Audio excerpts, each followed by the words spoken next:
बिस्मिल्लाहिर्रहमानिर्रहीम। अस्सलाम वालेकुम नाज़रीन, मैं हूँ आपका मेज़बान खालिद जमील और आप देख रहे हैं मेरा फ़ेसबुक और यूट्यूब चैनल। नाज़रीन, जूं-जूं इस हुकूमत के दिन ख़त्म होने के करीब आते जा रहे हैं, उसी तरह से इमरान खान की मुश्किलात भी ख़त्म होती जा रही हैं और एक के बाद दूसरी उनकी मुश्किल ख़त्म और उनका रास्ता साफ़ होता दिखाई दे रहा है। दो बड़ी अहम डेवलपमेंट हुई हैं, आज इन दो के ऊपर हम बातचीत करेंगे। एक तो खैबर पख्तूनख्वा में परवेज़ खटक साहब ने बिल आखिर अपनी पार्टी लॉन्च की है और इसमें कोई नई बात नहीं, बल्कि ये पाकिस्तान तहरीक इंसाफ पार्लियामेंटेरियन के नाम से उन्होंने अपनी जमात लॉन्च की है। बहुत से लोगों को इसमें ये हैरत हुई कि महमूद खान भी उनके पहलू में बैठे हुए थे। उनका ये दावा है कि उनके पास जो है कि वो कोई 50 से ज़्यादा तकरीबन 57 अरकान कौमी और सूबाई असम्बली जो साबिक थे, वो उनके साथ जो है कि इस पार्टी में शामिल हुए हैं। इस मीटिंग में, जहाँ पे ये मीटिंग हुई थी, उसके इर्द-गिर्द बड़ी सख्त सिक्योरिटी हिसार रखा गया था।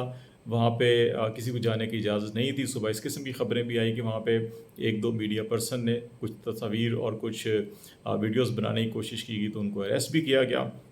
और जो तस्वीर सामने आई हैं, उनमें 57 जो साबिक अरकान सूबाई कौमी असम्बली जो है कि उसमें शामिल नहीं थे, बहुत कम थे। और उनमें से बाद में कुछ अरकान ने जो है कि वो इनकी पीटीआई पार्लियामेंटेरियन में शमूलियत से जो है कि बड़ी वाज़ेह तौर के ऊपर उन्होंने इसकी तरदीद की है। अपने उन्हें वीडियो ऑडियो स्टेटमेंट जो है वो भी जारी किए हैं। लेकिन बड़ी इंटरेस्टिंगली इसमें कुछ ऐसे लोग भी पीटीआई के इस मीटिंग में शरीक थे, जो 2 रोज़ पहले इंसदाद दहशतगर्दी की अदालत ने जिनको अरेस्ट किया गया था 9 मई के वाक़यात के तनाज़ुर में और उनके ख़िलाफ़ दहशतगर्दी के मुकदमात दर्ज थे, उनको इंसदाद दहशतगर्दी की अदालत में पेश किया गया था और उनको फिर 2 रोज़ा जिस्मानी रिमांड पे पुलिस के हवाले किया गया था। और इसमें मलिक वाजिद और अरबाब वसीम ये शामिल हैं। लेकिन ये पुलिस तहवील के बजाय आज उस इजलास में शरीक थे। तो ये जो 9 मई का बयानिया और जो सारा कुछ ये था, वो सारा का सारा इसके गुब्बारे से हवा जो है वो भी निकलती हुई साफ दिखाई दे रही है। और इससे आगे आपसे हम ये भी ज़रा डिस्कस करेंगे कि एक बड़ी अहम रावलपिंडी में कोर कमांडर कॉन्फ्रेंस हुई army chief general Syed Asim Munir की सदारत में, और इसमें जो इलामिया जारी किया गया, इसमें 9 मई का बिल्कुल ज़िक्र नहीं है। और 9 मई का ज़िक्र क्यों नहीं है, उसकी वजूहात भी जो है कि आपको बयान करेंगे। लेकिन इसमें जो ये जो पीटीआई पार्लियामेंटेरियन की मीटिंग थी, इसके अंदर जो दिखाया गया, ऐसे 2 जो मुलज़िम थे दहशतगर्दी के 9 मई के वाक़यात के, वो जिस्मानी रिमांड में थे पुलिस की तहवील में, लेकिन वो इस मीटिंग में शरीक थे। तो इसका ये मतलब है कि वो जो बयानिया है इमरान खान का कि 9 मई का जो ये फ़ाल्स ऑपरेशन किया गया, ये इसका बुनियादी मकसद जो है कि वो पीटीआई को क्रैक डाउन करना था, उसको तोड़-फोड़ करना था। और इसके पीछे हुकूमत जो है कि वो हुकूमती अनासर जो हैं ये मुलव्वस हैं, तो उस चीज़ की निशानदेही करता है। इसके अलावा जो है कि एक और रुकन के बारे में बड़ी इंटरेस्टिंगली कि शाह फैसल एक और मेंबर हैं, उनके बारे में ये इत्तलात थी कि उनको जो है कि सुबह गिरफ़्तार किया गया था और उनको पुलिस ने सुबह गिरफ़्तार किया था, लेकिन शाम को वो इस इजलास में शरीक थे। तो इसमें भी वो चीज़ें जो है कि इसकी अक्कासी मिल रही है। लेकिन सबसे इंटरेस्टिंग बात जो है कि इनका 57 अरकान का दावा था, लेकिन वहाँ पे कोई 20 से 25 लोग जो है कि वो देखे गए और उनमें से भी कोई 1/4 अरकान ने जो है कि इस मीटिंग के बाद, इस लंच के बाद जो है कि वो इनसे लातल्गी का ऐलान किया। और उनके ख़्याल के मुताबिक कि अगर परवेज़ खटक जो है कि उन्होंने अपनी पार्टी की लॉन्चिंग के वक्त उनके नाम फ़हरिस्त में शामिल किए हैं, लेकिन वो इस पार्टी में कतई तौर के ऊपर शामिल नहीं है और इसमें शरीक नहीं है। इनमें जो है कि वो आज़म ख़ान, मुसव्विर ख़ान, इफ्तिख़ार अली मिशवानी, ये जो है कि बड़े काबिल ज़िक्र लोग हैं। इसके अलावा भी जो और बड़ी ख़ास बात थी कि अगर इस मीटिंग के अंदर जब भी कोई नई जमात लॉन्च होती है, तो उसके अंदर बड़ा जोश व जज़्बा होता है। वो अपना प्रोग्राम जो है कि सामने लेकर आते हैं और उनके चेहरों के ऊपर एक नई तवानाई और एक जोश जज़्बा जो है कि वो अज़्म नज़र आ रहा होता है। लेकिन ये तमाम के तमाम लोग जो है कि मुरझाए हुए चेहरे थे इनके, बड़े उदास से थे। ऐसे लगता था जैसे किसी चेलम फोद की या कुलखानी पर आए हुए हों। तो इनकी उदासी इस चीज़ की साफ़ अक्कासी कर रही थी कि इनको अंदाज़ा है कि जब ये वापस पब्लिक में जाएँगे तो इनको क्या रिएक्शन मिलेगा। ये इस्तेकाम पाकिस्तान की तरह ड्राइंग रूम में बैठकर पार्टी बनाना और फिर प्रेस कॉन्फ्रेंस करना आसान है, लेकिन अभी तक इस्तेकाम पाकिस्तान पार्टी के लोग अपने अवाम के अंदर नहीं जा सके, उन्होंने अपनी रैली जलसे जुलूस नहीं कर सके।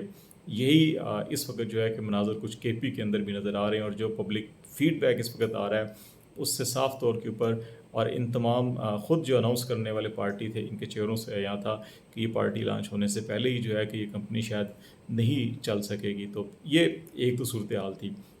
دوسری صورتحال جو ہم آپ سے بات کر رہے ہیں کہ وہ راولپنڈی میں کور کمانڈر کانفرنس تھی اور اس کا اعلامیہ تھا.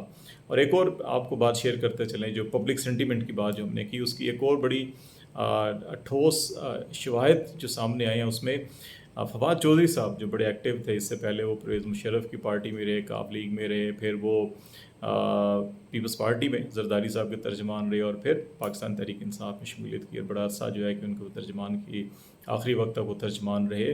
اور نو ڈاؤٹ ان کی پاپولیرٹی, ان کے بیانات جو ہے کہ وہ بڑے فالوئنگ تھی اس کی. لیکن جیسے وہ ان سے الگ ہوئے عمران خان سے, وہ استحکام پاکستان کی پارٹی کے اجلاس میں بھی شریک ہوئے تھے لیکن انہوں نے پبلکلی اناؤنسمنٹ نہیں کی تھی. ان کو بھی اب وہ جب اپنے حلقوں میں گئے ہیں, اپنی عوام کے پاس گئے ہیں, اپنی برادری میں گئے ہیں, تو جو وہاں سے ان کو ریئیکشن ملا ہے اس کے بعد یہ مستند اطلاعات آپ سے شیئر کر رہے ہیں کہ انہوں نے عمران خان سے رابطہ کیا, ملاقات بھی. ایک اطلاع یہ ہے کہ انہوں نے لاہور میں جا کے ملاقات بھی کی ہے اور انہوں نے کافی معافی تلافی اور منت ترلے کیے ہیں انہوں نے بھی, اور مسرت اقبال چیمہ جو ہے اور یہ فیملی جو ہے انہوں نے بھی. لیکن عمران خان نے جو ہے کہ ابھی انہیں کوئی گارنٹی نہیں دی ہے پارٹی میں واپسی کی, اور ان کو فی الحال جو ہے وہ جھنڈی کرا دیا انہوں نے. اور انہوں نے کہا ہے کہ اگر وہ اعتماد میں لے کے جاتے اور اپنی مجبوریاں بیان کر کے جاتے تو شاید ان کے پاس نرم گوشہ ہوتا, لیکن جس انداز میں انہوں نے پارٹی کو چھوڑا اور یکدم جو ہے کہ وہ اعتماد میں لیے بغیر جو ہے کہ جس بزدلی کا مظاہرہ کیا, تو وہ اس میں فی الحال جو ہے کہ وہ کنونس نہیں ہو سکے ہیں. تو بڑا دو ٹوک جواب ملا ہے. اب جو یہ وہ ساری صورتحال ہے جس کے نتیجے میں اس وقت جو ملٹری اسٹیبلشمنٹ ہے اس کو بھی جو فیڈ بیک مل رہا ہے, ہم نے پہلے بھی بات کی تھی کہ نہ صرف ان کو اپنے فارمرز جو کمانڈرز ہیں ان کی ذریعے سے اندرون ملک بیرون ملک جو دوست ممالک ہیں, تمام جو انٹیلیجنس رپورٹس ہیں اس کے مطابق جو ہے کہ اس وقت پاکستان تحریک انصاف کا ووٹر جو ہے وہ انٹیکٹ ہے. وہ پیپلز پارٹی کو, وہ جو نون لیگ کو, وہ استحکام پاکستان پارٹی کو, وہ یہ parliamentarian party P T I کسی کو قبول کرنے کے لیے تیار نہیں ہے. وہ صرف اور صرف عمران خان اور بھلے کو ووٹ دینے کے لیے تیار ہیں. تو اس لیے اب جو کور کمانڈر کانفرنس کا اعلامیہ جاری ہوا ہے اس میں بھی دہشت گردی کی, طالبان کی, ایران کے ساتھ تعلقات کی, بارڈر مینجمنٹ کی, اور جو اکنامک پلان ہے, جو ایگریکلچر ہے, آئی ٹی ہے, مائننگ ہے, اس کے اندر جو فوج کی خدمات ہیں اس کا تو تذکرہ کیا گیا ہے. لیکن 9 مئی کے بعد تواتر کے ساتھ آئی ایس پی آر کی briefings, I S P R کے اسٹیٹمنٹس, اور ایون آرمی چیف کے جو کور کمانڈر کانفرنس اور جو قومی سلامتی کمیٹی میں جو ان کا خطاب تھا اس کے اندر 9 مئی کا خاص طور کے اوپر تذکرہ کیا جاتا تھا. لیکن آج اس پریس ریلیز کے اندر 9 مئی کے بارے میں ایک لفظ بھی نہیں لکھا گیا, اور اس کی بنیادی وجہ وہی ہے کہ جو international donor, international community, united nation, یورپی union, Saudi Arab, Qatar, U A E, China, کوئی بھی دوست ملک اس بیانیوں کو تسلیم کرنے کے لیے تیار نہیں ہے. اور جتنی بھی عالمی ادارے ہیں ان کی بھی جو رپورٹس ہیں وہ یہی ہیں کہ یہ 9 مئی کا واقعہ جو ہے کہ یہ تحریک انصاف کے خلاف ایک سازش تھی اور یہ حکومتی سطح پہ کی گئی تھی, تو اس لیے اس کو کوئی تسلیم کرنے کے لیے تیار نہیں. اور آج بھی یہ کور کمانڈر کانفرنس کے جو پریس ریلیز ہے اس کے اندر جو ہے اس کی عکاسی ہو رہی ہے کہ 9 مئی کے اوپر بات نہیں کی جا رہی. تو اب معاملات جو ہے کہ وہ کسی درست سمت کی طرف بڑھتے ہوئے نظر آ رہے ہیں. لیٹس سی جو بھی ڈیولپمنٹ ہوگی آپ کو آگاہ کرتے رہیں گے. آج تک کے لیے اتنا ہی. خالد جمیل کو اجازت دیجیے. اللہ حافظ.